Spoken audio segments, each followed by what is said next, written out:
කොහොමද මම මේ උදේ පාන්දර සමාජ මාධ්‍ය වලදී මේ දැක්කේ මෙන්න මෙහෙම එකක් දාලා තියෙනවා. ඒ කියන්නේ මානව හිමිකම් කොමිෂන් සභාව උපදෙස් දීලා තියෙනවා අපරාධ සම්බන්ධයෙන් විමර්ශන කරන ආයතන වලට අපහාස සම්බන්ධ නඩු සහ පැමිණිලි බාර ගන්න එපායි කියලා.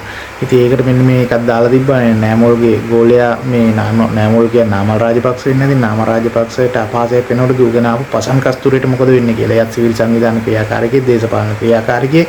එතකොට මේ වගේ අර ගොන්ජෝක් දාන කට්ටිය ඉන්නවනේ. ඉතින් දන්නවනේ ආණ්ඩුවට කඩේ යන මේ ඔය මාර මේ පොරවල් කියන කට්ටිය ඉන්නවනේ. ඉතින් එහෙම මේ වගේ පොඩි ආතල් ගත්තට මම නම් කියන්නේ පසන් කස්තුරි ඒවා කවුරු හෝ ඒවා අපහාසයක් වෙනවා නම් කාට හරි ගිහිල්ලා පැමිණිලි කරන්න අදාළ ආයතන ඒවා බාර ගන්නවද නැද්ද කියලා බලයි. ඒක බාරගත්තේ නැත්නම් එයාකට පැමිණිලි කරන්න වෙන ආයතන තියෙනවා. ඒවට ගිහිල්ලා පැමිණිලි කරන්න. ඒ වගේම ඒ තර්ක බිඳින්න.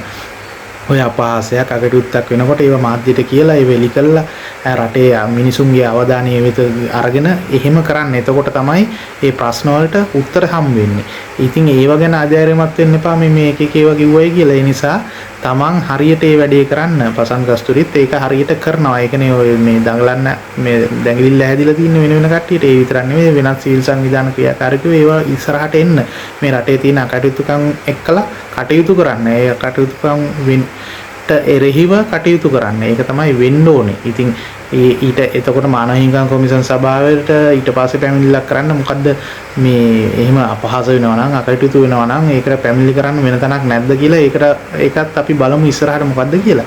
මේක වැඩි හරියක්ම කියලා ඇත්තේ ආණ්ඩුවට. මොකද ආණ්ඩුව වැරදි කරලා උම්ම වහගන්න ඒගොල්ලොම දූගෙන ගිහිල්ලා පැමිණිලි දාන ස්වරූපයක් ආවනේ. ඒක නිකන් විහිළුවක් වෙන්න ගත්තනේ. ඒකින්ද වෙන්නේ නැති ඕක වැඩිපුරම කියන්නේ. ඒ හින්දා තමන්ගේ වැඩේ කරන්න ඒව ගැන හිතන්න එපා. මේ රටේ උන්නතිය උදෙසා අපි හැමෝම එකතු වෙලා වැඩ කරමු.